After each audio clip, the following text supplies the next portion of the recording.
এখন হচ্ছে শীতের মৌসুম, আর শীতের মৌসুমের মধ্যে সবার একটি জনপ্রিয় খাবার হচ্ছে খেজুরের রস। খেজুরের রসের লোকেশন কোথায়, কত টাকা কেজিতে বিক্রি হয়, আজকের এই ভিডিওর মাধ্যমে থাকবে। হ্যালো এভরিওয়ান, আসসালামু আলাইকুম। আশা করি সবাই ভালো আছেন, আমি ভালো আছি। আমি যেভাবে আজকে চলে আসলাম একটা নিউ ব্লগ ভিডিও নিয়ে। আজকে আমরা 3 বন্ধু মিলে চলে যাচ্ছি খেজুর রস খাওয়ার জন্য।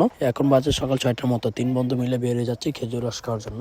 সকাল সকাল ঘুম থেকে ওঠা হয় না, তার জন্য সকালবেলা কতটুকু কুয়াশা পরে এগুলো উপভোগ করা হয় না। এমন কন শীতের মধ্যে খেজুর রস খেতে কার না ভালো লাগে, এরকম মানুষ খুব কমই আছে। এরকম কনকনে শীতের সকালে খেজুর রস খাওয়ার জন্য চলে আসলাম বড়শালগড় ঐতিহ্য ডিগ্রি কলেজের সামনে। আমি এই ভিডিওর মধ্যে তুলে ধরবো কিভাবে আসবেন এই জায়গার মধ্যে, আর এরকম সকালবেলা খেজুর রস খেতে পারবেন, সবকিছু এই ভিডিওর মাধ্যমে।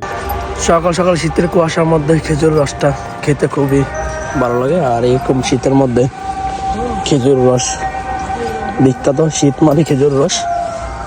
ওইল খেজুর গাছ, এখান থেকে এখন সংগ্রহ করে আমাদেরকে দেওয়া হবে। শীতকাল আসলে খেজুর রস পছন্দ করে না এরকম মানুষ খুব কমই আছে, আর ভালো মনে খেজুর রস খুঁজে বের করা। শীতকাল আসলে খেজুর রস পছন্দ করে না এরকম মানুষ খুব কমই আছে, আর ভালো মনে খেজুর রস খুঁজে বের করা সবচেয়ে কঠিন কাজ। এই শীতের সকালে চলে আসলাম আমি আর জাহাঙ্গীর ভাই খেজুর রস খাওয়ার জন্য বড়শালগড়। অনেক খোঁজাখুঁজির উপর কুমিল্লা বড়শালগড় এসে আমরা সত্যি অবাক, একটা জায়গা কত জনপ্রিয়তা লাভ করতে পারলো। এরকম কনকনে শীতের মধ্যে একটা জায়গা কত জনপ্রিয়তা লাভ করতে পারলে এত মানুষ আসতে পারে, একবার ভাবুন। এই শীতের সকালে খালি পেটে আপনি যদি খেজুর রস না খান তাহলে বুঝতে পারবেন না খেজুর রসের অনুভূতি। এই কনকনে শীতের মধ্যে খেজুর রস খেতে ইচ্ছা করলে আমরা বন্ধু বান্ধব নিয়ে আসতে পারেন বড়শালগড় আসলে প্রচুর পরিমাণ গাছ রয়েছে, খেজুর গাছ, আর প্রচুর পরিমাণ রস রয়েছে।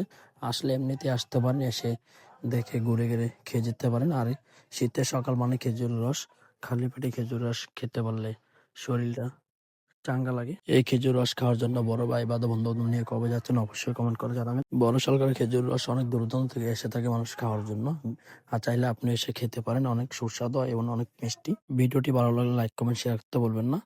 ধন্যবাদ সবাইকে।